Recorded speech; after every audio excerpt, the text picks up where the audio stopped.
Keith Tkachuck. On April 6, 2008, on the last game of the regular season, Keith Tkachuck did something only 3 other American-born players have achieved.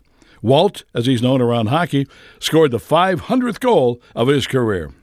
Block, woken up. Here's Tkachuk at the empty net, and he will score his 500th into an empty net.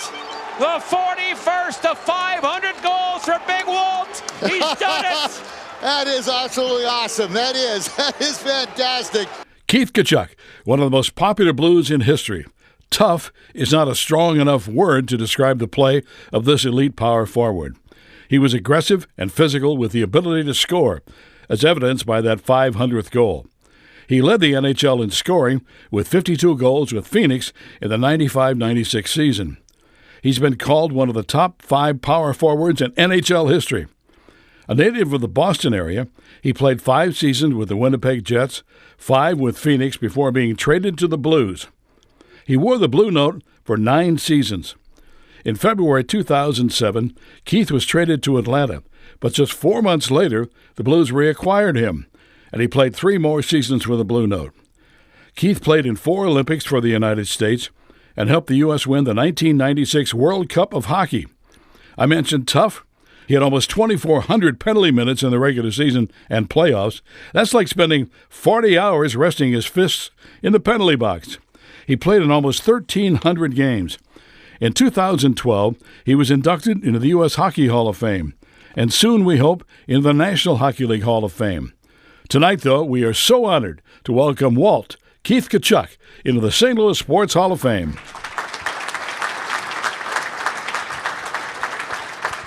Affectionately known as Big Walt. Hold on one second. I got to look. Well, Kenny Wallace.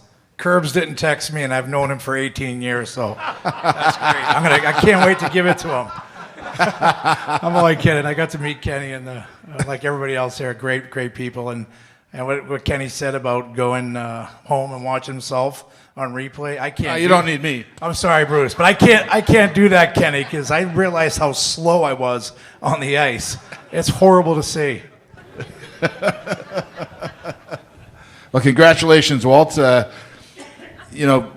wasn't on my list to ask you, but you mentioned it, and I'm going to bring it up because Ron Jacober mentioned how tough you were. Tell the story about your teeth. Oh, yeah, that was great. Great experience. In my last year, towards the middle of the season, I probably knew it was going to be my last year and never lost a tooth. Always wore a mouth guard. Well, I got hit with a slap shot. Couldn't see it. Knocked me out cold for about 3 seconds. Got up. Found my way to the bench. It was about 100-mile-per-hour slap shot. And to think of it, I got off pretty easy. It was 2 years of surgeries and root canals and getting it all together, the bone out of my hip. There's only 2 worse people wouldn't want to get hit by. One is Al McInnes here with his slap shot. And obviously now that I have met Marty Hogan with his 160-mile-per-hour serve, those are the only 2 people I wouldn't want to get hit by. So I consider myself lucky. Lucky. Yeah, lucky. 2 years, bone graft. Yeah.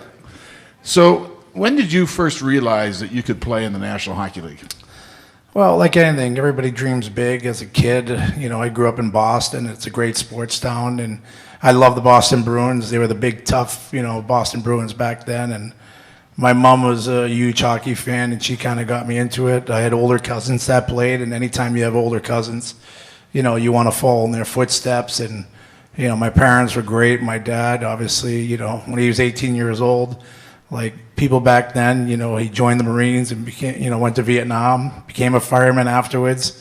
So they supported me, and it cost a lot of money. And my mom basically took me everywhere while my dad had 2 jobs. And for some reason, as I got older, I got better, played against better competition. And next thing you know, I get drafted by a team called Winnipeg. So my mom cried her eyes out when she found out I got drafted by Winnipeg. She had no idea what Winnipeg is. So all the Tkachucks drafted by Canadian teams. Yeah, that's, I got to say first, I love Canadians. Thank you. My wife is Canadian. So it's all those years of me kind of making fun of Canadians. It's kind of bad karma. I got drafted there, but at least I met my wife. Then my son Matthew got drafted by Calgary. And last summer, my son Brady got drafted by Ottawa. So somebody's paying me back for making fun of all those Canadians all those years. Speaking of your two boys, Matthew and Brady, they got drafted 4th and 6th overall, which is much higher than you were drafted. Do they rub that in a little bit? Yeah, they do. It's great, but the person who rubs it in the most is my wife. Because when I was coaching them back then, I think she always got on me for being a little bit too hard on them. So I think she was happy that they got drafted ahead of me, and I am too. It's so much fun getting a chance to see them live their dream like everybody else has here in this at this event tonight. While you're on your family, your youngest, Taryn, may be the best athlete of the bunch. Yeah, she's doing well. She plays field hockey. She's having fun at it. She just started like 2 or 3 years ago, and she led her team to the state championship last year for Villa, and it's a lot of fun. I get my fix. I didn't know what field hockey was till she started playing it, and I still don't know the rules to it because there's a whistle every 2 seconds. So, but it's a lot of fun. It's kind of my fix during the fall. And she hates when I go there because I'll be on the sidelines watching them warm up and stuff. And she's like, no, but if she does not playing well, I'm like, hey, let's pick it up here a little bit. And I do that with my boys too. And then my wife always says, well, I've seen you play a lot worse, trust me. As you look back at your career, who was maybe the most difficult player you had to play against? Well, there was a few of them. I mean, I had some battles back in the day with Darian Hatcher, Adam Foote.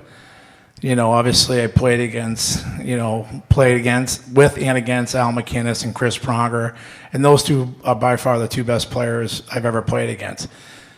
But, with Al was more finesse and savvy. Chris Pronger was a complete lunatic. Honestly, I loved playing against him. What I didn't like was practicing against him every day. He was worse. He was terrible. He's a great guy and a great player, but he had no boundaries.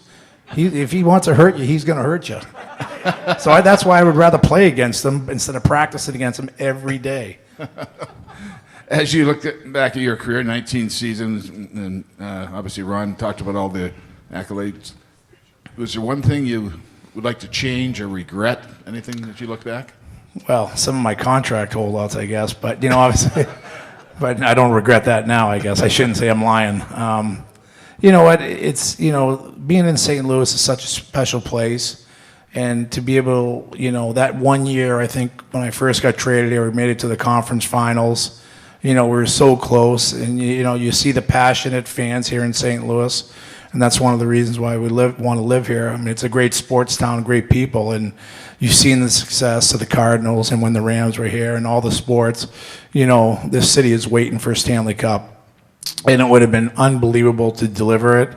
Now that I actually work for the Blues, and we need that Stanley Cup, and we'd love to see it. And we've seen all these other teams do it, and we want to be a part of it. No regret wearing the red. Oh, go ahead. Yeah. No regret wearing the Red Sox hat at the World Series against that. Well, I grew up in Boston. I mean, I took a lot of heat for that. I probably shouldn't have wore it, I guess, but it was my team growing up, and it still is my team, and I still love the Cardinals too. It was just a tough situation. The only regret is to have you come up here and ask me that question. Last question, really. How important is for you? Ron mentioned the National Hockey League Hall of Fame. How important is that for you? Well, I mean, obviously, it'd be a dream come true. It's difficult to get in, and if it happens, great. I'm not dwelling on it. I know that this game gave me a great opportunity, coming from Boston, playing in Winnipeg, meeting my wife, and given an opportunity. Anybody who's been on a team up here, you meet friends from. Some of my best friends I've met in hockey are from, different countries. So that means a lot to me. I'm blessed to be able to get the opportunity, blessed to be able to play in St. Louis and call it my home, having friends here that I would have never met if I didn't play hockey. So, it's really special to me. I love St. Louis, and unfortunately, you guys aren't getting rid of me, so I'm going to live here forever, no matter what. Well, welcome to the St. Louis Sports Hall of Fame. Congratulations. Thanks, Bruce.